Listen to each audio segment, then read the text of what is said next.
हमारे घर में कोई घटना होती है तो हम सबसे पहले किसको पकड़ेंगे? सबसे पहले तो चौकीदार को पकड़ेंगे ना, कि तुम कहाँ थे, क्यों ये घटना हो गई तुम्हारे रहते हुए, किस लिए तुमको रखा था। लेकिन यहाँ नहीं ऐसा हो रहा है। यहाँ जो है कहते तो हैं कि हम चौकीदार हैं, लेकिन चौकीदारी अगर की गई होती, हाँ चौकीदार अगर अपने काम में पक्का होता है तो उसके ऊपर आक्रमण करके उसको कोई मार दे, लेकिन फिर कहा जाता है कि इस चौकीदार ने अपना निभाया। यहाँ तो कुछ पता ही नहीं है, कोई लड़ा ही नहीं हमसे, किसी ने उनको रोकने की कोशिश ही कहीं नहीं की। वो आए, घटना की, आराम से चले गए, कहीं पर उनको कोई बाधा नहीं है। कहाँ है चौकीदार?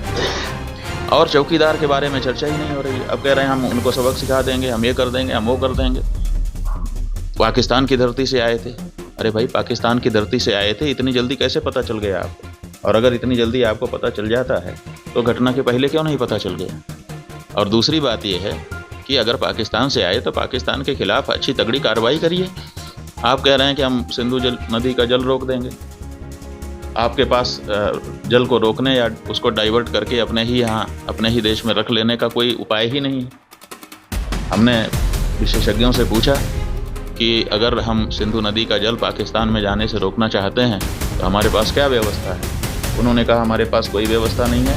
अगर हम आज से शुरू करें कि ऐसी व्यवस्था हम बना लें तो पैसा कितना लगेगा वो तो अभी पूछिए ही मत। अगर पैसा पर्याप्त दे दिया जाए, पैसे के कारण एक दिन भी काम ना रुके, तब भी 20 साल लगेगा, तब हम सिंधु नदी का जल रोक पाएंगे। तो ऐसी परिस्थिति में हम ये कह दे रहे हैं कि हम सिंधु नदी का जल रोक लेंगे। और टेलीविज़न के एंकर हमने सुना तो कह रहे थे बूंद बूंद के लिए तरसेगा पाकिस्तान, एक गिलास शुद्ध पानी नहीं मिल पाएगा, खेती नष्ट हो जाएगी, बिजली नष्ट हो जाएगी, ये हो जाएगा, वो हो जाएगा।